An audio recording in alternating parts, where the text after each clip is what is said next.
আপনিও কি আমার মতো কালাকাঁদ খেতে ভালোবাসেন? তাহলে চলুন আজ একটা ইনস্ট্যান্ট কালাকাঁদের রেসিপি আপনাদের সাথে শেয়ার করি। খুব সহজ একটা রেসিপি কিন্তু। প্রথমে একটা ফ্রাইং প্যান গরম করে তার মধ্যে 1/2 লিটার ফুল ক্রিম দুধ দিয়ে দিলাম। এরপর দিয়ে দেব এর মধ্যে গ্রেট করা খোয়া ক্ষীর।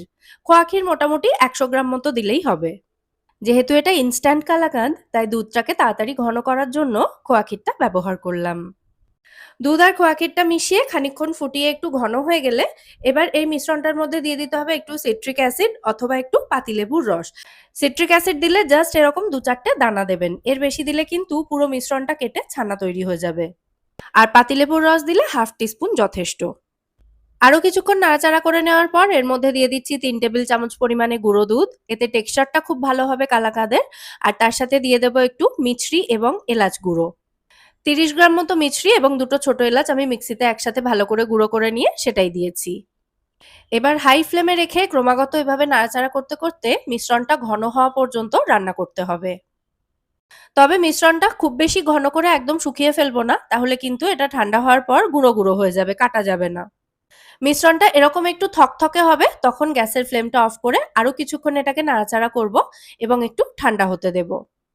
এরপর একটা লোফ টিন নিয়েছি যাতে পাউরুটি তৈরি করা হয়, তার উপরে বাটার পেপার বিছিয়ে অল্প একটু ঘি মাখিয়ে দিচ্ছি।